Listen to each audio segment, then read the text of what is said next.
2 sotuvli uy puliga 8 sotuvli hovli olgan bo'larmidingiz? Shahardan, selxozdan 3 kilometr ichkariga kirganimizda mana shu 8 sotuvli hovlimiz zo'r narxda sotilyapti. Men videoda narxini ham aytib o'taman. Mana shu uylarning orqa tarafida областной aviar joylashgan. Tupik ko'chada joylashgan bo'ladi.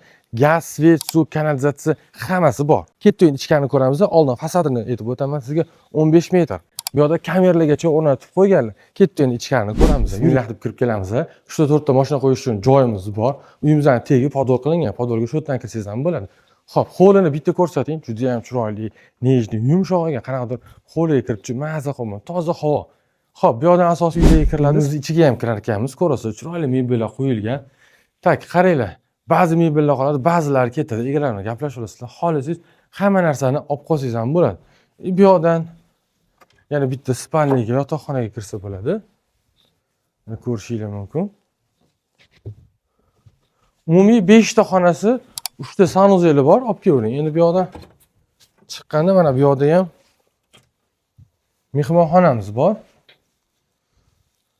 Bu yerda ham yana bitta yotoqxona va o'zini sanuzeli bor. Uy egalari borligi uchun ichkarini olmadik. Endi bu yoqni ko'rasiz, mana bu yoqqa tapchalar qilib qo'yishgan, maza qilib dam olib o'tirasiz.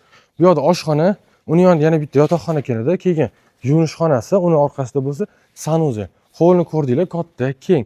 Lokatsiyani aytdim, narxiga keladigan bo'lsa, $240,000 deyapti. Har bir sotigiga 30 mingdan so'rayaptilar. Yaqinda yonidagi qo'shnilari xuddi shunaqa narxda korobka holatda uy sotgan ekan. Naryodiylar 35 ming, 40 ming so'rayotgan ekan. Akamiz pul zararligi uchun shunaqa narx so'rayaptilar. Pastdagi raqamni yozib qoldiramiz. Telefon qilasizlar, uy sotish va sotib olish uchun shunaqa yaxshi variantlarni o'tkazib olmaslik uchun menga obuna bo'lib qo'yinglar.